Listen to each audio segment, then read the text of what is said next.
নমস্কার বন্ধুরা, ঘরোয়া রেসিপি কিচেনে আপনাদের স্বাগত জানাই। আশা করি আপনারা সকলেই ভালো আছেন। আজ রসগোল্লার পুরভরা পাটিসাপটা পিঠার রেসিপি নিয়ে হাজির হয়েছি। সামনেই পৌষ পার্বণ আসছে। আমরা সকলেই কিছু না কিছু পিঠে পুলি তৈরি করে থাকি। তাই আজ আমিও বানিয়ে ফেললাম রসগোল্লার পুরভরা পাটিসাপটা। আর এই রসগোল্লার পুরভরা পাটিসাপটা একবার খেলে মুখে লেগে থাকবে। তাহলে বন্ধুরা দেখা যাক আমি কিভাবে এই রেসিপিটি তৈরি করলাম। দেখুন, আমি এখানে 500 গ্রাম গোবিন্দভোগ চাল নিয়েছিলাম। আর 500 গ্রাম গোবিন্দভোগ চালকে আমি 5-6 ঘন্টা ভিজিয়ে রেখেছিলাম। ভালো করে ধুয়ে নিয়ে এটা 5-6 ঘন্টা ভেজানো ছিল। এবার ভিজিয়ে আমি চালটাকে ভালো মতো এরকম জালি ধরনের পাত্রে এইভাবে চালটাকে আমি জল ঝরিয়ে নিয়েছি। দেখুন, চালটা কিন্তু সম্পূর্ণ জলটা ঝরে গেছে। এবার আমি এটাকে একটা মিক্সিং জারে করে পুরো চালের গুঁড়ি তৈরি করে নেব। আর বন্ধুরা, আমি যে পাটিসাপটা পিঠাটা করব এটা আমি এই গোবিন্দভোগ চাল দিয়েই করব।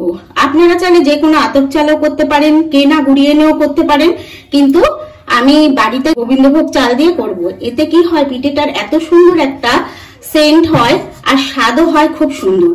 তাই আমি বাড়িতে চালটা ভিজিয়ে নিয়েছিলাম। এবার আমি এটা গুঁড়ো করে নিচ্ছি। দেখুন, এটা আমি একবারে তো গুঁড়ো হবে না, আমি দুবারে এটাকে গুঁড়ো করে নেব। দেখুন, আমার চালের গুঁড়োগুলো কিন্তু সম্পূর্ণ কমপ্লিট হয়ে গেছে গুঁড়ি করা। আর আমি প্রথমবার দুবারে চালটা গুঁড়ি করেছি। প্রথমবারের গুঁড়িটা এই যে আমি চালনির সাহায্যে একটা পাত্রের মধ্যে চেলে রেখেছি। এবার এই যে দ্বিতীয়বারের গুঁড়িটাও ঢেলে আমি চেলে নেব। আমি অল্প অল্প করে ঢেলে চেলে নিচ্ছি। তাতে কি হবে, এর মধ্যে কোনো রকম দানা কোনো কিছু আর কি থাকবে না, কোনো দানা জাতীয় ভাব থাকবে না। সুন্দর গুঁড়ো হয়েছে, একটুকু কিন্তু কোনো রকম দানা দানা ভাব কিছুই কিন্তু নেই। আর দেখুন, চেলেছি যে একটুও কিন্তু কোনো রকম দানা বেরোয়নি। আমি 500 গ্রাম চালের গুঁড়ির জন্য এখানে আমি 200 গ্রাম চিনি নিয়েছি। আর এই চিনিটাও আমি একটু এই একই জারের মধ্যে গুঁড়ো করে নিচ্ছি। দেখুন, চিনিটাও কিন্তু আমার সম্পূর্ণ গুঁড়ো হয়ে গেছে।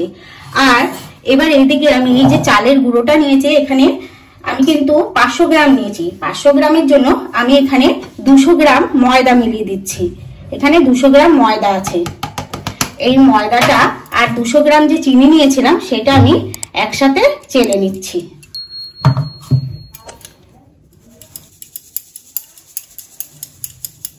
দেখুন, এখানে আমি কিন্তু ময়দা, চিনি আর হচ্ছে গিয়ে চালটা একদম চেলে নিয়েছি। আর এখানে আমি স্বাদের জন্য 1/2 চামচ লবণ দিয়ে দিলাম। এবার এগুলোকে আমি এই উপকরণগুলোকে খুব ভালো করে এইভাবে মিশিয়ে নিচ্ছি। আর বন্ধুরা, এখানে যে চিনিটা কিন্তু খুব বেশি দেবেন না। আমি যেমন 500 গ্রাম আর 200 গ্রাম ময়দা দিয়েছি, 500 গ্রাম চালের গুঁড়ো, 200 গ্রাম ময়দা, 700 গ্রামের জন্য এখানে আমি 200 গ্রাম চিনি গুঁড়ো করে দিয়েছি। কারণ চিনিটা যদি খুব বেশি হয়ে যায় তাহলে কিন্তু ব্যাটারটা আপনার প্যানের থেকে উঠতে চাইবে না। দেখুন, আমি সমস্ত উপকরণগুলো খুব ভালো করে মিশিয়ে নিয়েছি। এবার আমি এই ব্যাটারটা দুধ দিয়ে গুলিয়ে নেব। আর আমি দুধটা আগের থেকে জাল দিয়ে ঠান্ডা করে রেখেছি। এরপর এই যে আমি দুধটা দিয়ে দিচ্ছি। আপনারা চাইলে এটা দুধের বদলে জল দিয়েও গোলাতে পারেন, কোনো অসুবিধা নেই। তবে আমি এটা দুধ দিয়েই করব। দেখুন, আমি প্রথমে 1 কাপ দুধ দিয়েছিলাম, পুরো এরকম বড় কাপের। এবার আরো 1 কাপ দিয়ে দিচ্ছি। এইভাবে অল্প অল্প দুধ দিয়ে আমি ব্যাটারটা গুলিয়ে নেব। দেখুন বন্ধুরা, আমি খুব ভালো করে কিন্তু এটাকে মিশিয়ে নিয়েছি, ব্যাটারটাকে মিশিয়ে গুলিয়ে নিয়েছি। আর এখানে কিন্তু আমি মোট 4 কাপ দুধ ইউজ করেছি, বড় কাপের, যে কাপটা আপনাদের দেখিয়েছিলাম সেই বড় কাপের। আর ব্যাটারের থিকনেসটা দেখুন, এটা কিন্তু ঘন হলে চলবে না। এই যে এই রকম, এটা পাতলা কিন্তু ব্যাটারটা গোলাতে হবে। এটা ঘন হলে পাটিসাপটাটা ভালো তৈরি হবে না। এই জন্য সবসময় ব্যাটারটা এরকম থিকনেস থাকবে, পাতলা। এবার এটাকে আমি 30 মিনিটের জন্য ঢাকা দিয়ে রাখবো। আর আপনারা যদি বাজার থেকে চালের গুঁড়ি কিনে আনেন তাহলে কিন্তু গুলিয়ে মোটামুটি 1 ঘন্টা মতো আপনারা ঢাকা দিয়ে রাখবেন। কারণ আমার চালটা কিন্তু আগের থেকে ভেজানো ছিল, তাই আমি ব্যাটারটা সম্পূর্ণ তৈরি করে এখন 1/2 ঘন্টার জন্য আবার ঢাকা দিয়ে রাখবো। পাটিসাপটার ব্যাটারটা আমি 1/2 ঘন্টার জন্য রেস্টে রেখেছি। ততক্ষণে আমি পাটিসাপটার যে পুরটা হবে সেটা তৈরি করে নিচ্ছি। এবার পাটিসাপটার পুরটা তৈরি করার জন্য আমি এখানে দেখুন 8 পিস রসগোল্লা নিয়েছি। আমি কিন্তু এই পুরটা রসগোল্লা দিয়েই তৈরি করব। আপনারা তো অনেক ধরনের পাটিসাপটা খেয়েছেন, কেউ নারকেল দিয়ে, কেউ দুধের ক্ষীর দিয়ে। আমি এটা রসগোল্লার ক্ষীর তৈরি করব। তার জন্য আমি এখানে 8টা রসগোল্লা নিয়েছি। এবার রসগোল্লাগুলোকে আমি একটু এই যে হাত দিয়ে এইভাবে পুরো ম্যাশ করে নেব। একদম দেখুন, রসগোল্লাগুলোকে আমি একদম এইভাবে ম্যাশ করে নিয়েছি। আমি কিন্তু হাতের সাহায্যেই করে নিয়েছি। এবার আমি আবার এই মিক্সিং জারটা নিয়ে নিলাম। আর এখানে আমি কতগুলো বাদাম নিয়ে নিয়েছি, এমনি যে ভাজা বাদাম পাওয়া যায় সেই ভাজা বাদাম। এটাকে আমি একটু গ্রাইন্ডিং এ এর একটা গুঁড়ো তৈরি করে নিচ্ছি। দেখুন, আমি বাদামটাকে এরকম ভাবে গুঁড়ো করে নিয়েছি। এবার আমি গ্যাসে একটা প্যান বসিয়ে দিয়েছি। প্যানটা আমার গরম হয়ে গেছে। এর মধ্যে আমি সামান্য একটু ঘি দিয়ে দেব।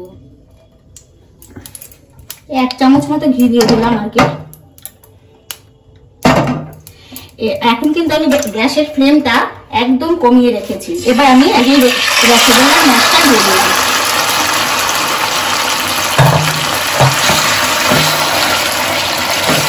এটাকে একটু খুব ভালো করে মিশিয়ে নেব ঘিয়ের সাথে। দেখুন, ঘিয়ের সাথে রসগোল্লার পেস্টটা মিশিয়ে নেওয়ার পর আমি গ্যাসের ফ্লেমটা এখন মিডিয়াম টু লোতে রেখেছি। আর এবার আমি 1 মিনিট মতো এটাকে নাড়িয়ে নিয়েছি। এবার আমি এর মধ্যে 50 গ্রাম গুঁড়ো দুধ অ্যাড করে দেব। আর এই গুঁড়ো দুধটা দিলে পরে ক্ষীরটা খুব সুন্দর তৈরি হয়। এবার এটা দিয়ে আমি খুব ভালো করে মিশিয়ে নেব।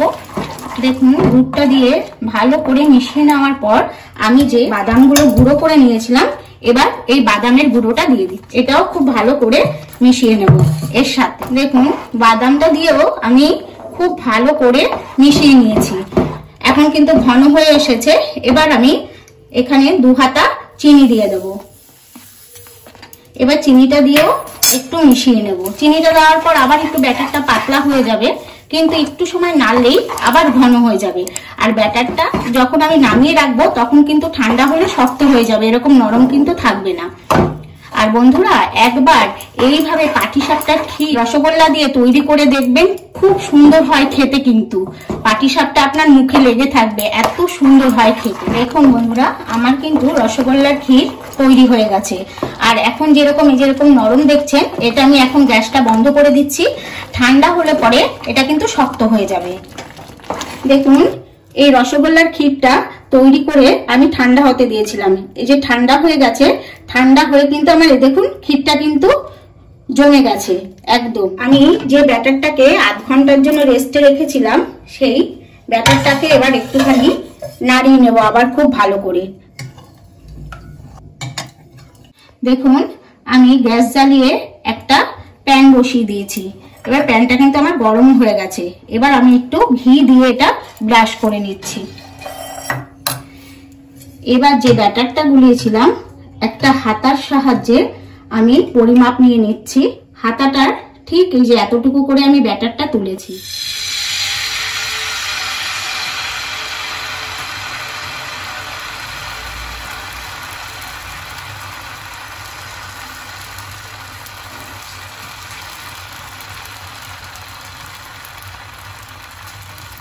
দেখুন, এই যে হাতাটা দিয়ে খুব আস্তে করে একটু এরকম প্রেস করে দিতে হবে, তাহলে এটা গোল শেপ হয়ে যাবে। তারপর একটু সময় আমি রাখবো, একদম হালকা একটু সময়। এটা জাস্ট একটু যখন হয়ে আসবে, তারপর আমি এখানে এই ক্ষীরটা দিয়ে দেব।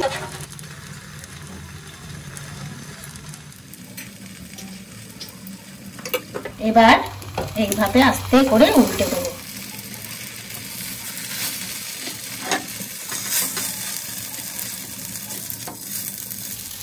দেখুন, আমার কিন্তু পাটিসাপটাটা রেডি।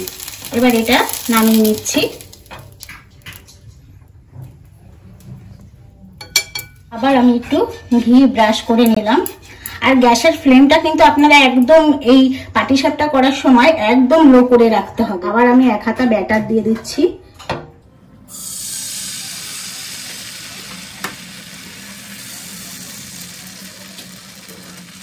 এইভাবে আস্তে আস্তে করে ব্যাটারটাকে ঘুরিয়ে একটা গোল শেপ করে নিতে হবে।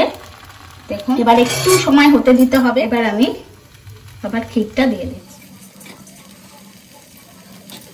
দেখুন ক্ষীরটা আমি দিয়ে দিয়েছি, এবার আবার উল্টে দিচ্ছি।